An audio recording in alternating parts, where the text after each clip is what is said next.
আমার যমজ দুই মেয়ে যখন তারা 7 বছর বয়স, আমি তাদের সঙ্গে ঘুমাতে যাবার আগে প্রতি রাতেই মোটামুটি গল্প করতাম।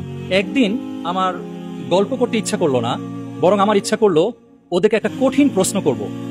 7 বছর বয়স, এই যে তাকে নার্চার করছি, ইসলাম বিষয়ে জানছে, পরিবার থেকে অনেক কিছু শিখছে, আসলে ওরা কতখানি কি শিখলো আমার হঠাৎ একদিন এক রাতে পরীক্ষা করতে ইচ্ছা করলো। এবং আমার মনে হচ্ছিল এই পরীক্ষাটা আমার নেওয়া উচিত হবে না, তারপরেও আমি না নিয়ে থাকতে পারছিলাম না, কেন জানি।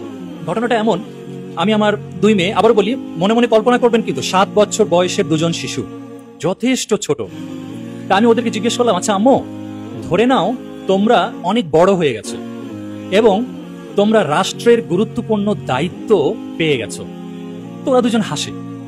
আমি বললাম, ধরে নাও তোমরা রাষ্ট্রের বিচার ব্যবস্থার দায়িত্ব পেয়েছো, তোমরা বিচার কাজ সম্পাদন করো। ভালো কথা, ওরা বললো ঠিক আছে, ধরে নিলাম।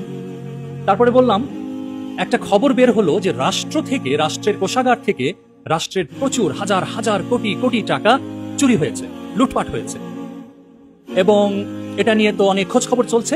একটা পর্যায়ে চোর ধরা পড়ল এবং প্রমাণ হয়ে গেল সেই ব্যক্তিটাই চোর। তো ওরা হাসছে, ওদের কাছে খুব ইন্টারেস্টিং লাগছে ঘটনাটা। তা আমি বললাম, আম্মু, প্রমাণ হয়ে গেল যেই চোর ধরা পড়েছে সেই চোর আমি, তোমার আব্বু। তো ওরা তখন হেসে দিল, বলে আব্বু তুমি তো চুরি করবা না।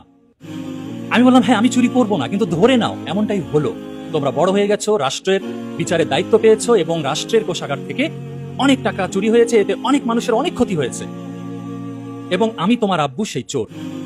এখন তোমরা কি করবা? বিশ্বাস করেন, ওদের চোখ ভিজে গেল। আমি দেখলাম দুজনের চোখ ভিজে গেল। 3 থেকে 5 সেকেন্ডের মধ্যে জবাব দিল, আব্বু তোমার হাত কেটে দেব। আমার গায়ের লোম খাড়া হয়ে গিয়েছিল। আমি ভেবেছিলাম ওরা অন্য কিছু বলবে। 3 থেকে 5 সেকেন্ডের মধ্যে ওদের চোখ দিয়ে পানি পড়ছে আর বলছে, আব্বু তোমার হাত কেটে দেব। আমি খুশিতে আলহামদুলিল্লাহ বললাম এবং আমি বলেই ফেলছিলাম যে আম্মু, আমি বিশ্বাস করতে পারছিলাম না যে তোমরা এত দ্রুত এই জবাবটা দেবে। একটু পরে একটা টুইস্ট ঘটল এবং এখানে শিশুসুলভ একটা আচরণ প্রকাশ পেল।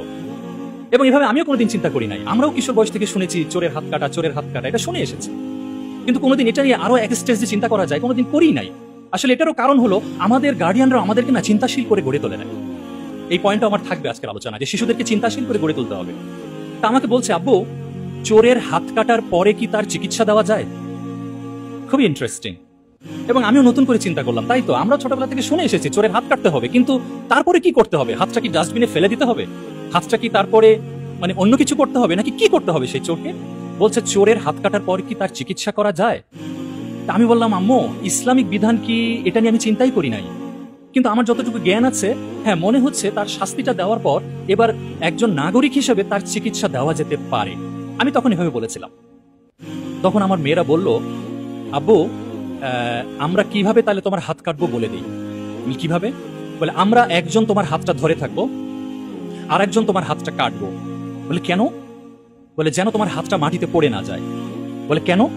বলে কারণ হাতটা মাটিতে পড়ে গেলে ময়লা ধুলা লাগবে, তখন ইনফেকশন হয়ে যাবে। আমরা তাড়াতাড়ি তোমার কাটা হাত আর তোমাকে নিয়ে হাসপাতালে যাব, ডাক্তারকে বলবো সেলাই করে হাতটা লাগাই দেন। আমি অবাক হলাম, এইরকম একটা উদ্ভট চিন্তা ওদের মাথা কিভাবে আসলো। আমি বললাম, আম্মু তোমরা এটা কেন করবা? বলে আব্বু বিচারক হয়ে তোমার হাত কাটবো আর আমরা মেয়ে হয়ে তোমার চিকিৎসা দেব। যাই হোক, এই গল্পটা আমি এই জন্য শেয়ার করলাম, আমি একদম বিন্দুমাত্র কোনো ডায়ালগ আমি নিজের মতো করে চেঞ্জ করে বলি নাই আপনাদেরকে। এক্স্যাক্টলি সেই রাতে এটাই ঘটেছে 7 বছর বয়সে। এবং আমি তখন থেকে উপলব্ধি করলাম যে হ্যাঁ, আমি যেইভাবে আল্লাহ সুবহানাহু ওয়া তাআলা আমাকে প্যারেন্টিং করার তৌফিক দিয়েছেন, মনে হচ্ছে অল্প হলেও কাজে লাগছে।